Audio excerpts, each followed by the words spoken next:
दोस्तों, आज हम बात करने वाले हैं गुस्से को लेकर। मनुष्य के स्वभाव में गुस्सा होता तो नहीं, लेकिन उसे शायद धीरे धीरे उसे अपने स्वभाव में शामिल कर लेते हैं और जिसकी वजह से बहुत सारा नुकसान उठाना पड़ता है। उससे गुस्से को लेकर कभी कभी हमारी बहुत बड़े बड़े काम बिगड़ जाते हैं। कभी कभी अपना सबसे अच्छा दोस्त भी उस गुस्से की वजह से रूठ जाता है, या कभी कभी वो दोस्ती ही खत्म हो जाती है। कभी व्यक्ति अपना बड़ा नुकसान कर लेता है, किसी काम को लेकर गुस्सा करते हैं तो कभी किसी बात को लेकर गुस्सा करते हैं, जबकि ऐसा नहीं होना चाहिए।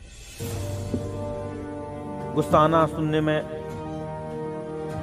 थोड़ी बात अजीब सी लगती है, लेकिन यह बड़ी ही गंभीर समस्या है। आजकल हर किसी को बड़ी जल्दी गुस्सा आ जाता है, यहाँ तक कि सबसे शांत व्यक्ति को भी कभी कभी गुस्सा आ जाता है। गुस्सा आना एक स्वाभाविक प्रक्रिया है और हम इसे कंट्रोल भी कर सकते हैं, लेकिन कुछ लोग इसे कंट्रोल नहीं कर पाते। गुस्सा ज़्यादा आने से आपकी मानसिक स्थिति में भी इसका प्रतिकूल असर पड़ता है और शरीर में नई बीमारियां भी पैदा होती हैं, जैसे चिंता, अवसाद, सिरदर्द, नेगेटिविटी, बीपी की समस्याएं भी आमतौर पर लोगों को देखी जाती हैं और इस सब का कारण सिर्फ गुस्सा ही होता है। यदि आप इस आदत से तंग आ चुके हैं और इससे निजात पाना चाहते हैं तो आपको कुछ ऐसी चीज़ें हैं जिस पर आपको कंट्रोल करना होगा।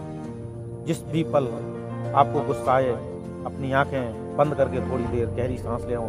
इससे आपको अपने गुस्से में थोड़ी सी नरमी मिल सकती है। मेडिटेशन भी एक ऐसी चीज़ है जिस पर आप गुस्से से निजात पा सकते हैं। दोस्तों, गुस्से को आप संगीत सुनकर भी उसे कंट्रोल कर सकते हैं और मन को शांत रख सकते हैं। म्यूजिक थेरेपी मन में पनपने वाले नेगेटिविटी विचारों को रोक सकता है। अच्छा संगीत सुनने से आपका ध्यान भी उस बात से हट जाएगा जिसकी वजह से आप गुस्सा कर रहे हैं और वो कम हो जाएगा। इसी तरह अगर आपका कोई भरोसेमंद दोस्त है तो आप हमेशा अपनी भावनाओं को उसके सामने व्यक्त कर सकते हैं। आप कैसा महसूस कर सकते हैं, इस बारे में किसी को बताने या बात करना हमेशा आपके गुस्से को बाहर निकालने में एक तरीके से आपको मदद मिलती है।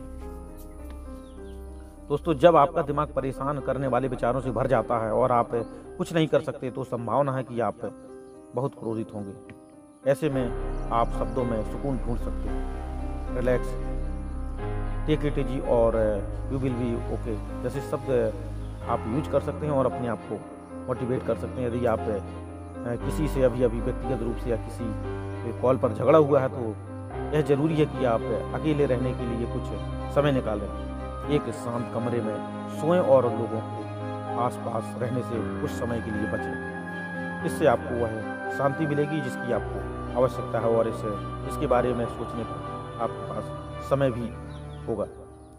पैदल चलने से आप अपने गुस्से को नियंत्रित कर सकते हैं। यह न केवल आपकी सभी मांसपेशियों को आराम देता है बल्कि आपको शांत रखने में भी मदद करता है। इसके अलावा यह आपको प्रतिक्रिया के बारे में सोचने में अधिक आपको समय देता है। जब भी किसी को गुस्सा आता है तो बिना ज़्यादा बात किए वहाँ से उठना या थोड़ा टहलना ज़्यादा बेहतर होता है।